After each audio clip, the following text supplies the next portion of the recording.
When you think about South Carolina history, especially that of the Low Country, you might imagine Fort Sumter or maybe the Yorktown. But I am telling you, the more I live here, the more I realize if you do not visit the historic sites scattered on the outskirts of Charleston, you are truly missing out. For example, just in between Jacksonboro and Walterboro in the heart of Colleton County, important historical sites are almost on top of each other. While in the area, I found the grave of Colonel Hayne, who sleeps in his ancestral home, surrounded by his kinfolk. He was a man unlawfully executed by the British near the end of the war. Reports of the day state that up until the moment that he left the provost of the Exchange Building, he had prepared himself for a firing squad.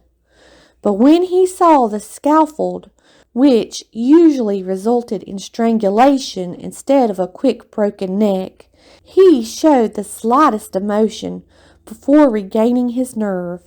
In fact, at the time, those being hung were said to be dancing their last jig, due to the struggle and jerking of the extremities during this process. But in Hayne's case, he showed the British how a brave man dies. Just a few miles away is Parker Ferry Road, where a bloody battle ensued the month after the Hayne lynching. It was documented by Loyalist Jarvis that he had never before endured such a firing.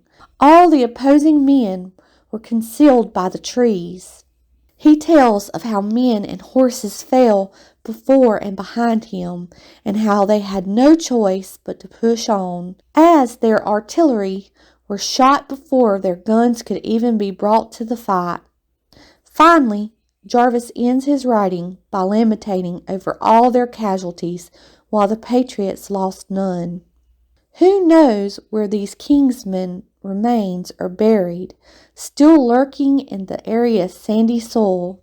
On the Parker's Ferry Road is also the ruins of St. Bartholomew's Chapel of Ease, which is an area known for what occurred in 1715, when the settlers were ravaged by the indigenous people during the start of the Yamasee War. These colonialists were subject to such ritualistic and vicious killings that the tellings struck fear into the hearts of all the colonies.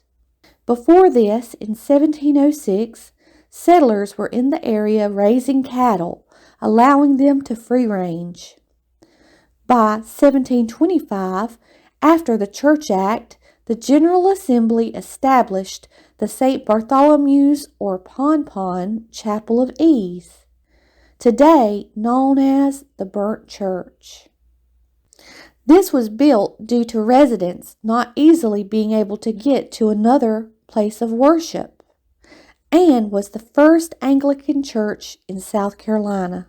Today, the church ruins and its burial ground are monuments to the past. 2 acres for the church was given by Thomas Ford, and his 3 nieces lay here today.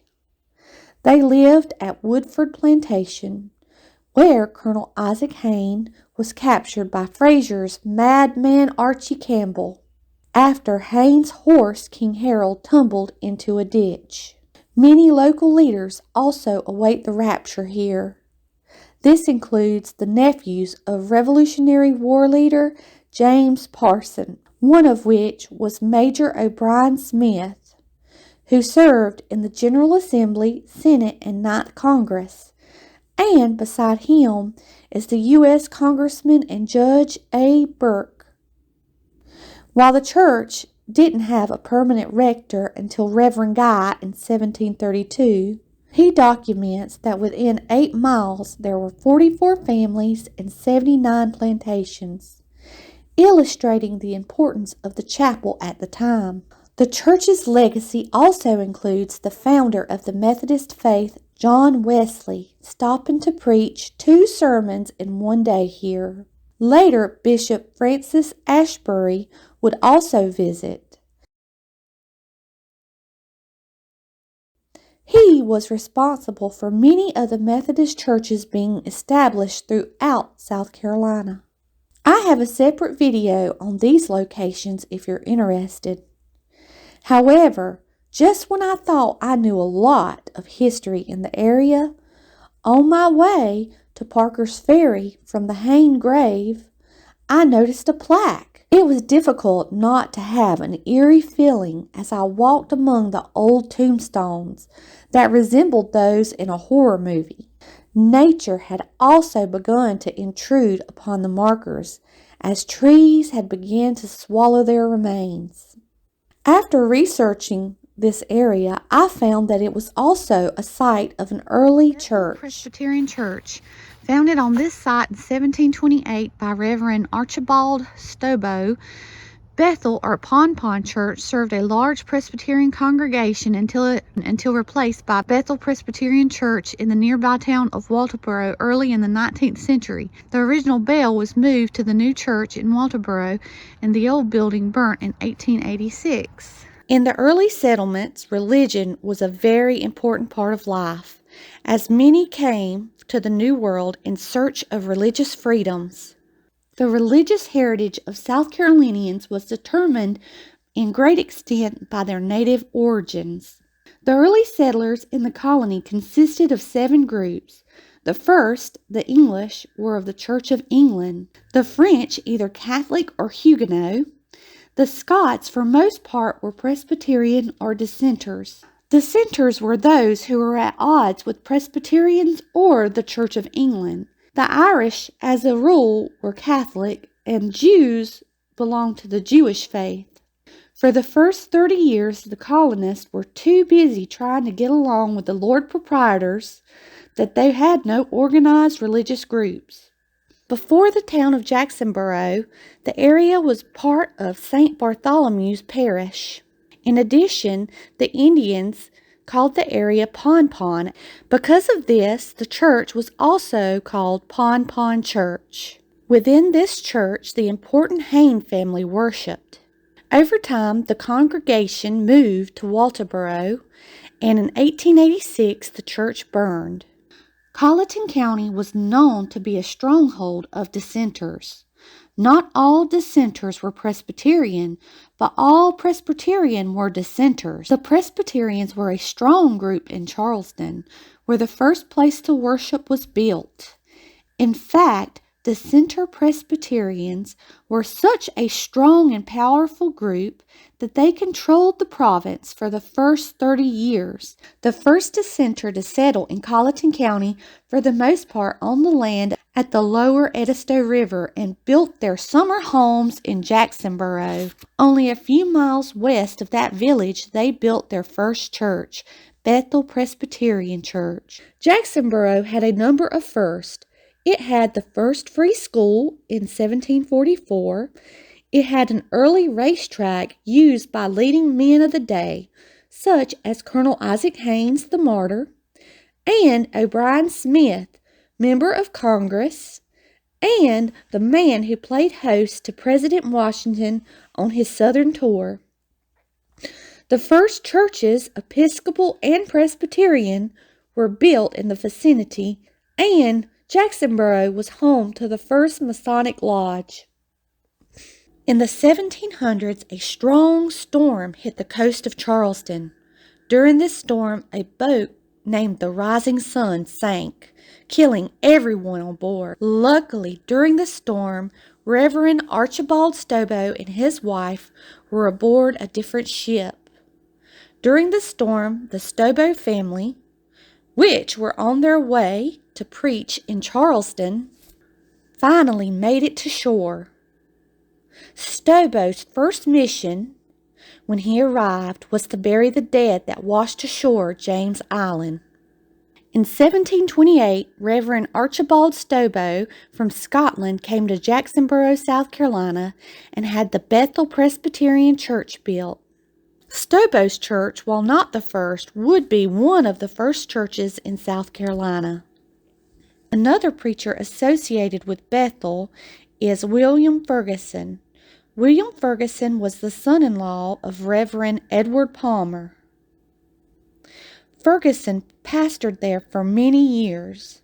Throughout history, the grounds at the old Bethel Church was used as a mustard ground for Captain John Godfrey and those tasked with protecting Colleton County. Today, while the building is no more, notable people from South Carolina are laid to rest within its graveyard. Mr. and Mrs. Simon Verdier. Simon was a French immigrant who worked in state legislature.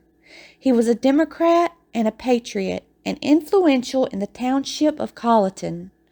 He also owned a store in Hickory Springs. In addition, he had lots of land, meals, and he and his wife were world travelers. Miss Verdier helped build a female Methodist college in Columbia and provided scholarships to many young women. John Hubert Dent was a reputable South Carolinian who spent the remainders of his days on his plantation in Colleton County. His plantation was situated on the Combahee River on Godfrey Savannah. Captain Dent was a commander of the old Ironside during the siege of Tripoli, after which he was awarded a sword for his bravery.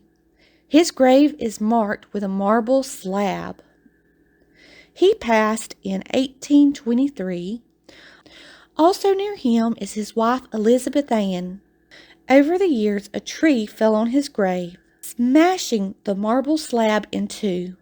At the request of Senator Strom Thurmond, a government marker was placed. Andrew Burnett was a large property holder who in 1801 bought several properties, including one called Green Meadow.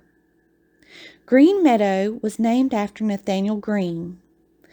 This was done because Nathaniel Greene convinced the state capital to move to Jacksonboro during the Charlestown British occupation. Burnett's purchase also included land that was referred to as Forlorn Hope. Charles Frazier was a Colleton County plantation owner. He held great importance in the Charleston community, and he was an oil painter. While he is buried at St. Michael's, his brother Frederick is here. Frederick's plantation was at Horseshoe, a quarter-mile from the church. In addition, the graveyard contains children, men, and women who were cut down in their prime from diseases like malaria. By 1710, Reverend Archibald Stobo went on to have 640 acres in the area. Early descriptions of Bethel Church include a spacious meeting house with a gallery for slaves and a high pulpit. The church also had marble plaques engraved with the name of the early builders. It began to deteriorate when many of its congregation moved to Walterboro once the village became the county seat in 1820. Although the courthouse designed by Robert Mills was not completed until 1822. Many of the descendants of these people moved into Walterboro and established Bethel Presbyterian Church there on Church Street, overlooking Hickory Valley, the site of the first settlement in that town. Like their English and Scottish ancestors, the Presbyterians are known for their thrift, their fine head for business, and high standards of morality and civic dedication. In Colleton County, it was known to be a hotbed for religious as well as political involvement. If you enjoyed this video, please like it, and as always, thanks for watching.